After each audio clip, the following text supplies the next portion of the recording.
NDTV की report दिखा देता हूं। एनडीटीवी की रिपोर्ट के अंदर मैं आपको दिखाऊं कि चंद्रशेखर रावण के ऊपर संसदीय जो है वह उनकी खतरे पे नजर आ रही है, क्योंकि उनके ऊपर कई संगीन धाराएं चल रही हैं। वह आप टीवी स्क्रीन पर देख सकते हैं।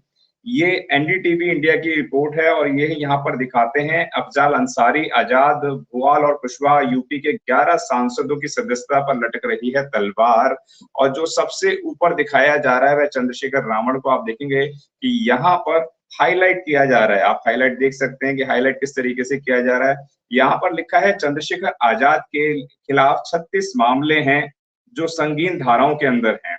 नगीना से दिग्गजों को मात देने वाले आजाद समाज पार्टी के चंद्रशेखर आजाद के खिलाफ 36 मामले दर्ज हैं। 4 अलग अलग मामलों में कोर्ट में इन पर आरोप तय हो चुके हैं। ज्यादातर मामलों में गंभीर धाराएं जोड़ी गई हैं। ऐसे में अगर इन मामलों में 2 साल या उससे ज्यादा की सजा हुई तो उसकी संसदीय जा सकती है। ऐसे और भी कई सारे नेता हैं, लेकिन बहुजन समाज के तेज तर्राक नेता हैं चंद्रशेखर भाई, उनके लिए भी इस तरीके की खबरें दिखाई जा रही है कि उनकी संसदीय भी जा सकती है। लेकिन सवाल हमारा ये नहीं है, ये हम लोग तो जानेंगे। पहले तो मैं अशोक जी क्या कहना चाहेंगे, क्या इस तरीके से संसदीय जा सकती है या नहीं जा सकती है, वह हमारे दर्शकों को बताएं। इतनी संगीन धाराओं में आरोप दिखा रहे हैं।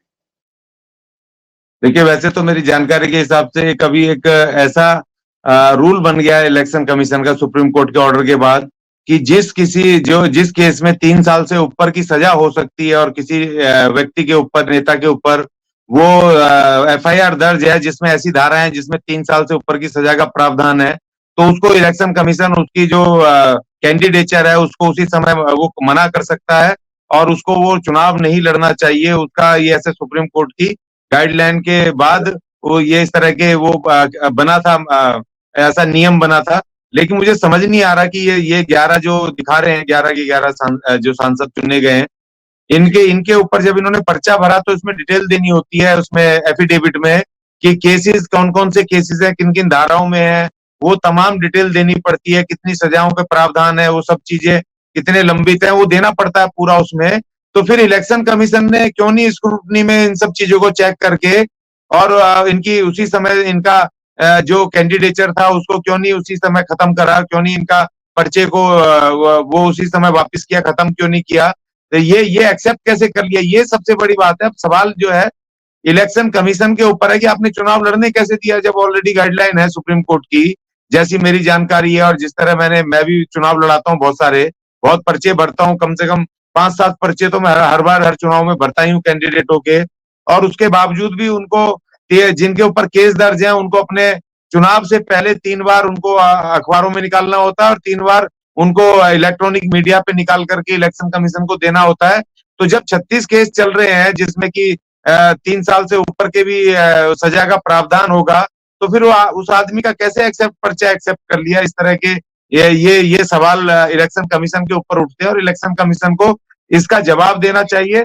और जहां तक बात है कि जब 3 साल की सजा हो जाएगी किसी केस में, वो चुनाव भी लड़ लिया अगर मान लो हो गई, तो फिर उसके बाद तो इनको इनकी सदस्यता जानी तय है, वो तो बिल्कुल जाएगी। जैसे आपको पता होगा कि राहुल गांधी को 3 साल की सजा कर दी थी एक उसमें केस में, जी कि भाई आप मानहानि के केस में 3 साल की सजा कर दी थी, मैक्सिमम सजा, तो उसकी सांसदी चली गई थी ना, पता है ना आपको। जब तक सुप्रीम कोर्ट ने उसको जमानत नहीं दी, जब तक वो दोबारा से सांसद नहीं बने। तो ये तो प्रावधान है केस, ये तो सरकार का नियम है, सुप्रीम कोर्ट के ऑर्डर है। तो ये इलेक्शन कमीशन ने किसके प्रेशर में आकर के इनकी सदस्य, इनका जो कैंडिडेचर है, प्रत्याशी, इनको बनाया, किस तरह इनको चुनाव लड़ना अलाउ किया, इसका जवाब तो इलेक्शन कमीशन को देना पड़ेगा, हर हालत में देना पड़ेगा। क्योंकि जब नियम है कि जिस धाराओं में 3 साल से ऊपर की सजा है वो आदमी चुनाव लड़ नहीं सकता, तो ये कैसे लड़े। तो इसीलिए ये सारा का सारा जवाब इलेक्शन कमीशन को देना चाहिए। जी, अगर इन धाराओं के अंदर अगर कोई जेल हो जाती है तो क्या संसदीय जा सकती है, नहीं जा सकती? क्योंकि आप एक एडवोकेट भी हैं, तो ये आपसे सवाल बिल्कुल बनता है, क्या कहना चाहेंगे? नहीं देखिए, बिल्कुल जाएगी, वो तो मैंने बताया ना, राहुल गांधी की तो मानहानि केस में मैक्सिमम सजा 3 साल हो गई तो तुरंत उसकी सदस्यता तुरंत संसद से बर्खास्त कर दी गई, उसने अध्यक्ष ने तुरंत की, तो पूरी दुनिया ने देखा। ये तो नियम बन गया, 3 साल से ऊपर की सजा जैसे ही किसी कोर्ट ने की तो एकदम सदस्यता तुरंत जाएगी। और आजकल तो सरकार ऐसी बैठी है, जरा भी 2 मिनट भी वो नहीं करती है फेवर, तुरंत वो निकाल देती है। तो राहुल गांधी को तुरंत उसकी सजा उसको निकाल दिया, सदस्यता बाहर करी और तुरंत उसका बंगला खाली करवाया, पूरा चला मीडिया में। तो इसमें तो कोई दो राय नहीं है, ये तो सुप्रीम कोर्ट की गाइडलाइन है, इसको तो कोई इसको डिनाई नहीं कर सकता है। सुप्रीम कोर्ट ने क्या रखा है, 3 साल से ऊपर की सजा होते ही तुरंत उसकी चाहे वो विधायक हो, चाहे सांसद हो, चाहे किसी भी सदन का वो मेंबर हो, तुरंत उसकी सदस्यता उसकी खत्म होगी, तो इमीडिएट इफेक्ट के साथ। और दूसरी बात ये कि मैं तो इस बात का ताज्जुब हूं कि 36 केस चल रहे हैं और 3 साल के ऊपर की सजा अगर किसी धारा के अंदर है और उसमें केस चल रहा है, पेंडिंग है, तो वो आदमी लड़ा कैसे चुनाव? ये तो जवाब ये तो देना पड़ेगा। मैं भी देखता हूँ 11 के 11 में किसका, ये तो चुनाव आयोग के ऊपर सवाल उठ गए कि आपने आप क्या आंख मूंद करके पर्चे ले रहे थे क्या? आपने स्क्रूटनी करते समय क्यों नहीं करा? क्योंकि नाम वापस लेने के लिए और डिक्लेयर करने के लिए एक दिन रखा जाता है। क्यों नहीं आपने स्क्रूटनी का डे होता है, तुमने उसमें पूरी तरह से चेक किया? क्यों नहीं इनका एफिडेविट देखा? क्यों नहीं इनकी धाराएं देखी? क्यों और कौन सी धारा में कितने वर्ष की सजा है, क्यों नहीं देखा? अगर 3 साल से ऊपर की सजा है तो इसमें तो केस बनेगा इलेक्शन कमीशन के पदाधिकारियों के ऊपर, जो रिटर्निंग ऑफिसर होता है उसके विरुद्ध होगा कि भाई तुम क्या आंख मूंदे बैठे, ये तुमने क्यों नहीं उसी समय इनका पर्चे को उनको गिराया? क्यों नहीं उसको उसी समय मना किया कि भाई आपका डिसमिस किया जाता है, पर्चा बिल्कुल आपका खारिज किया जाता है, आपके ऊपर 3 साल की सजाओं के प्रावधानों के अंदर केस दर्ज है, धाराओं में दर्ज है।